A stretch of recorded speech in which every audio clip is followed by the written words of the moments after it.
Okay, first we are going to look at the general information for supply.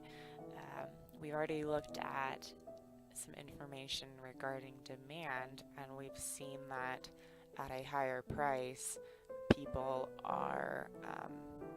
demand less. But as the price decreases, people want more, and that makes sense. As something gets cheaper, people want more of it. So now we're going to look at supply.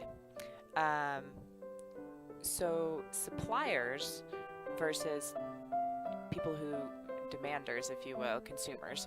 Suppliers want the price to be high, so they have an inverse relationship from demand in that, and you can see that the curve is opposite. But suppliers want to supply more at a higher price because obviously they're going to make more money at a higher price. However, demand at $10, the demand is only 1. So we have to, and eventually we'll talk about equilibrium, but that's where the two graphs cross. So we're going to skip past that video, and not really all that necessary.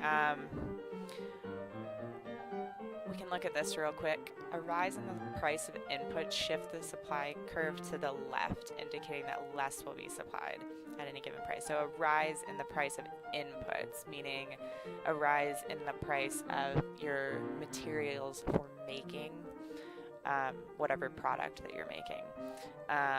So because they cost more to make, there's going to be less available to be supplied. So a fall in the price means that there's going to be more available, so the curve will go to the right, indicating that you'll be able to get more of each at each price. Suppliers decide to use their inputs to make a different good, then it will shift to the left.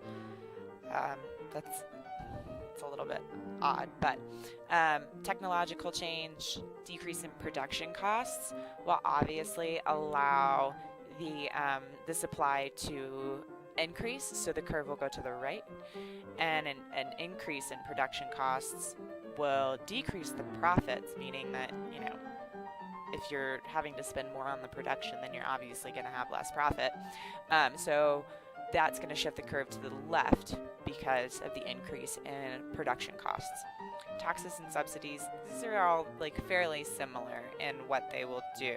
So an increase in taxes is going to decrease your profit, so it's going to shift the curve to the left.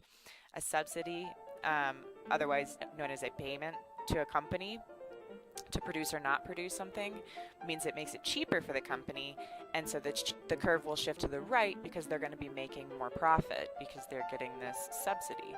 For example, there's a corn subsidy, which is one of the reasons why this country has so much corn.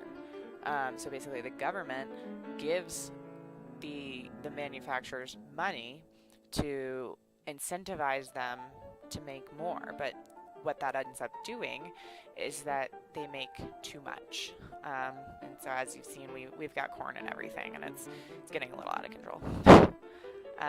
Okay, expectation. If the supplier expects future profits to decrease, of their good to rise, they will decrease the supply of the good now. So this is going to shift the curve to the left. So basically, if you are a supplier and you're looking at what your profits are now, and it's looking like it would be that you're going to make more money, in a couple of months, you're going to decrease your supply until you get to that point in time where you think that you're going to make more money, or you forecast that you're going to make more money. And so this could be something that's a seasonal good, or holiday things, things like that, where you can predict when people are going to buy them and when people aren't going to buy them. And there are stark contrasts in how much is bought during the buying season. So, you can't find Christmas lights anywhere because when it's not Christmas, because, very few people are going to want Christmas lights not during Christmas. So the suppliers, stop sending Home Depot, for example, stop sending Home Depot Christmas lights and Christmas decorations. And, they start sending them stuff for spring and stuff like that. So same thing opposite direction. If they expect the future profits to fall, they will increase the supply of the good now. So again, with the holiday thing, you know, if you're sitting there in November and you know that your profits are going to drop off in January for holiday decorations, then you are going to increase your supply now because you want to try to sell as much as you can right now when the profits are as high as possible. Okay, number of sellers. An increase in the number of sellers will shift the supply curve to the right. That basically means an increase in the number of sellers is going to be equated to an increase in the amount necessary to be supplied. So kind of makes sense. Natural disasters, this is going to obviously shift the curve to the left and reduce it because obviously it's going to impact your ability to earn money. So that is all for supply. Now we are going to go to the next video and we're going to look at the supply assignment.